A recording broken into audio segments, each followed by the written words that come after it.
So guys, তোমরা কেমন আছো? আশা করি ভালো আছি। তোমাদের আশীর্বাদে আমি ঠিকঠাক আছি আজকের দিনটা।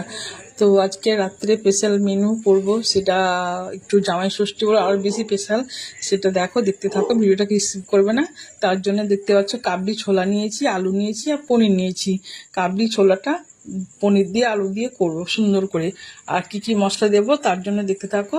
লঙ্কাটা, তারপরে দারচিনি, এলাচ দিয়েছি, এটা বেশ ভেজে নেব। দিয়ে দিলাম ধনে, তারপরে হচ্ছে জিরে, তারপরে হচ্ছে মৌরি, এটা দিয়ে আর জয়িত্রী দিয়ে দিলাম। বেশ ভালো করে ভেজে রেখে দিলাম। দিয়ে ডাস্ট করবো। এবার তেল দিয়ে দিলাম কড়াইতে। তেল দেওয়ার পর তেলটা গরম হওয়ার পরে আলুটা দিয়ে দিলাম। আলুটা দেওয়ার পরে আলুটা বেশ বাদামি কালার করে ভেজে নেবো সুন্দর করে। শুধু কিছু হলুদও দেবো না, কোনো কিছু দেবো না। বেশ পুরো সরষের তেলে রান্না করছি, কোনো সাদা তেলে রান্না করি না। আমার সাদা তেলে রান্না খেতে ভালো লাগে না। তো যাই হোক, আলুটা ভাজা ভাজা হয়েছে, এদিকে সিটি পড়ে গেছে, দেখতে পাচ্ছ কালারটা খুব সুন্দর লাগছে না? আলু দেখতে পাচ্ছ, আলুটা ভেজে তুলে রাখবো। ওই তেলের মধ্যে দেবো হচ্ছে পনিরটা দিয়ে দিলাম। পনিরটা তো হালকা ভাজতে হবে, বেশি ভাজতে চলবে না, তো হালকা ভেজে নেব। নেওয়ার পরে তখন দেখতে পাচ্ছ এই যে আর একটু ভাজা হবে। হ্যাঁ, এবার তুলে নেব। তুলে নেওয়ার পরে ওই তেলেই, মানে আর এক্সট্রা কোনো তেল দেবো না, যে তেলটা আছে ওই তেলের মধ্যেই আমি সব কিছু দেবো। দেখতে পাচ্ছ আলু, পনির, আর ওটা হচ্ছে এই যে সিটি হচ্ছে প্রেসার কুকারে সিটি দেওয়া আছে। তো কাবলি ছোলা দিয়ে, আলু দিয়ে, পনির দিয়ে করবো, সেটা তোমাদের সঙ্গে। এটা ফোড়নের জন্য জিরা, তেজপাতা, লঙ্কা আর হচ্ছে গরম মশলা, দারচিনি, এলাচ দিলাম তেলের উপরে। আর একটু হিং দিয়ে দিলাম, মানে নিরামিষে হিং দিলে খুব টেস্টি হয় খাবারটা। তো আমি নিরামিষ রান্না করলে হিং দিই। আর তেলের উপরে টমেটোটা দিয়ে দিলাম। কেন বলো তো? টমেটোটা দিলে কালারটা সুন্দর আসবে, সেই জন্য টমেটোটা আমি দিয়ে দিলাম।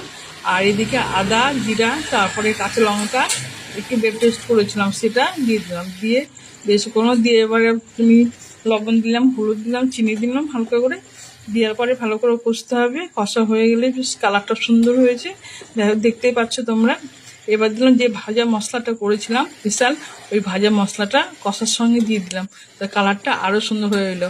আর এত সুন্দর সেন্ট বেরিয়েছে, কি বলবো বন্ধুরা, খুবই সুন্দর সেন্ট বেরিয়েছে।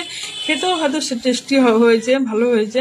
দিয়ে দিলাম আলুটা, মানে আলুটা একটু সেদ্ধ হওয়ার ব্যাপারে সেদ্ধ হয়েছে। দিয়ে আলুটা দিয়ে দিলাম। দেওয়ার পরে তারপর কাবলি ছোলাটা দিয়ে দিলাম। কাবলি ছোলাটা দিয়ে ভালো করে বেশ নাড়াচাড়া করে, আর যত নাড়া যাবে ততটা তরকারির টেস্ট বাড়বে। কালারটা খুব সুন্দর হয়ে এসছে। এবার পনিরটা দিয়ে দিলাম, দেখতে পাচ্ছ। এবার ভালো করে কষিয়ে এবার আমি জল দেব। একটু ভালো করে না কষলে হবে না। আর ভাজা মশলাটা এত সুন্দর, মানে সুন্দর কি বলো, দিয়ে জল দিয়ে দিলাম। ভাজা মশলাটা খুবই সুন্দর, মানে সেন্টে বলা যায়, মানে গন্ধতে এত সুন্দর বেরিয়েছে, কি বলবো। পাশে বাড়ির মানে সবাই বলছে এত সুন্দর সেন্ট। যাই হোক বন্ধুরা, তো কালারটা তোমরা কেমন দেখছো?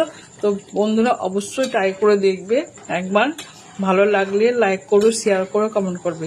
আর ইউটিউব থেকে দেখলে আমার চ্যানেলটা সাবস্ক্রাইব করবে, ঠিক আছে? যাই হোক, তরকারিটা হয়ে এসছে, এবার নামিয়ে নেব। আর বেশি একদম শুকনো করলে তখন লুচির সঙ্গে খাওয়া যাবে না, দেখতে পাচ্ছ। এবার আমি বন্ধ করে দেব, একটু মাখো মাখো থাকবে। এই যে দেখতে পাচ্ছ কালারটা খুবই সুন্দর হয়ে এসছে, আর খেতেও ভালো হয়েছে। মানে আমার ছেলে বললো। তো এখানে ভিডিওটা শেষ করলাম, টাটা বন্ধু।